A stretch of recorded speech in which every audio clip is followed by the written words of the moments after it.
Hi, my name is Priyanka Bhattacharjee and I'm a clinical psychologist and I on behalf of the entire Blockworks team welcome all of you to this podcast of FAQ where we are going to address a few frequently asked questions about this difficulty of porn addiction and how to overcome. So these questions are usually been asked by our users and we come across people who have frequent queries about this problem of problematic porn watching behavior and means of overcoming. The first question that we are going to address today is what stimuli do I avoid during my reboot? Just to give it a proper explanation of what a reboot means. So, reboot is nothing but it's an informal word meaning the process of staying abstinent from pornography. So, when we talk about what kind of stimuli do I avoid, it's very firmly number one is anything that is artificially sexually arousing must be a big. Where there are a list of certain things to avoid during the reboot process, number one is, of course, porn of all the types, right? Next is to eliminate every form of artificial and synthetic means of sexual interactions, meaning to avoid, sexual chat rooms. Strictly limit the surfing of Facebook, YouTube, or any social media or dating sites for pictures and sexually arousing stimuli. Fantasizing about porn is nearly as same as watching porn, so we have to be very much focused in avoiding to fantasize about pornography because that is going to activate the brain's addiction related pathways. Avoid reading erotic stories that could be actually counted as a porn fantasy. To talk about porn fantasy, in fact, it's a very tricky thing, and let's just get into a little bit more of explanation. For some people, cutting down on the real life fantasy, it actually sped up the process and made it easier to stay abstinent from porn. However, there are a lot of times that during the process, where fantasizing about the real life partners is being reported to be beneficial by a lot of users and important for rewiring the brain to the real world aspects. This usually applies to the younger guys with a little sexual experience, but fantasizing about porn or reading erotic stories uh, makes porn recovery much difficult and harder and maybe much longer. So, fantasizing about porn, your viewed activities sensitize the addiction pathways, causing spikes in the dopamine, which seem to correlate with the cravings and increased restlessness. This increases the chance of relapsing and keeps addiction neural pathways alive and well. The other aspect of stimuli are those factors which trigger the urge to indulge into porn or masturbation. A lot of times, people report that they develop this urge of watching porn or getting into masturbation is when they are under stress.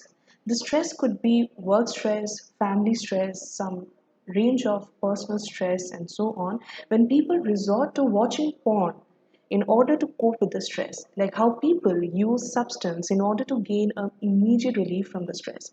So when it comes to avoiding the stimuli in the reboot process, it is also important to identify the various sources of stress and to deal with the sources of stress more adequately and cope with them with more resilience so that we can have a recovery in a more adaptive way. Frequently asked question is, will stopping porn will solve all my problems? Now, porn has always been an artificial substitute for the usual pleasure experiences of an individual. That means it is clear that stopping porn will not automatically stop all the problems. Secondly, it is important to understand the crux of how porn could overpower one's life, one's daily life schedule. One major cause of this is the lack of a productive life schedule. The biggest impact porn addiction can make is overstimulating the reward circuit in the brain, and overstimulation leads to numbness of the reward circuit. So, while in the recovery process, there has to be a mechanism to satisfy the reward circuit adequately with alternative pleasurable activities, and this would need a rework on the lifestyle and developing constructive and productive habits. The other reason why only stopping porn will not solve the problem is the withdrawal symptoms. Now, someone who is habitually using porn for a long time, suddenly stopping the behavior which have been now stimulating and giving pleasure gets extremely difficult. There would be a lot of craving and an urge to indulge again. Maintaining that self control is no doubt a very difficult thing, and this is the time when the individual develops a lot of mental health issues.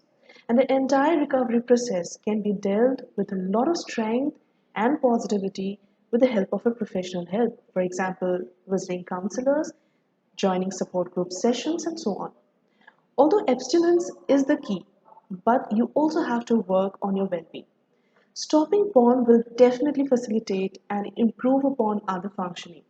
Usually, people report that stopping porn helps them in socializing better, they gain better confidence in social interaction, they feel better attracted to others, and they are able to approach them. But along with stopping porn, we'll have to work on the wellness as well. The next frequently asked question is, can porn make me emotionless? Now, there is no explicit research to answer this, but as per the real life experiences of persons with problematic porn watching behavior, a lot of insights have been built.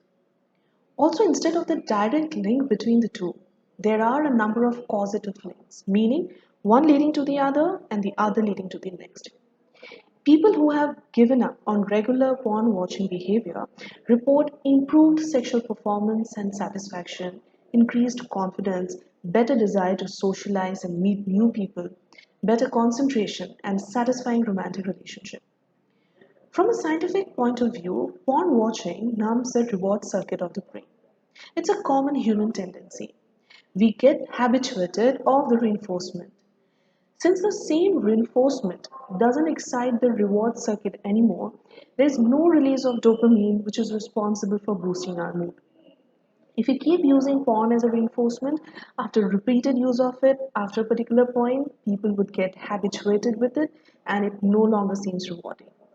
The other aspect is, like any other substance addiction, porn addiction also numbs the pain sensation and inability to experience a host of emotions.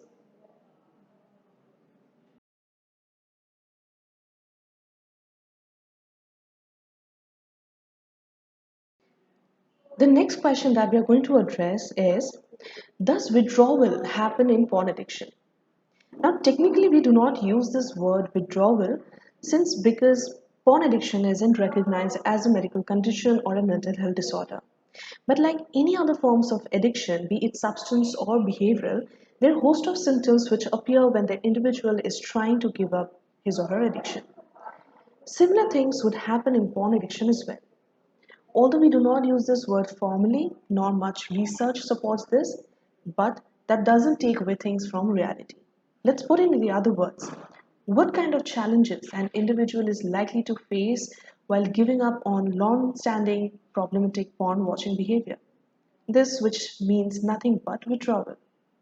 Now, coming to the point of listing the various withdrawal symptoms or the symptoms which appear when an individual is giving up on a long standing problematic porn watching behavior, could include insomnia, a lot of sleep difficulties, anxiety, stress, and a lot of different forms of fear, frequent complaints of headaches, pains, and stiffness in the muscles, fatigue, weakness, spells of low mood, feeling despair, agitation, feeling easily irritated, anger spells, lack of focus, difficulty in putting attention and concentration, frequent mood swings, frustration, flu like symptoms or fever. There are other forms of sickness, little or no libido, pornographic flashbacks and sexual dreams, and sexual cravings, and most importantly, a desire to avoid socializing.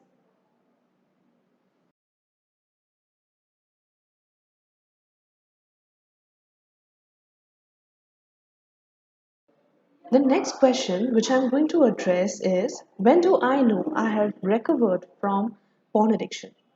Now, this question doesn't have any universal answer since individuals would have different goals to achieve.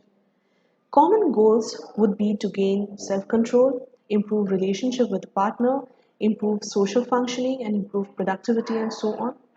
But three major indicators, which are not exclusive but are still very significant, are number one, able to exercise self control. A person is successfully able to control himself when there is an urge.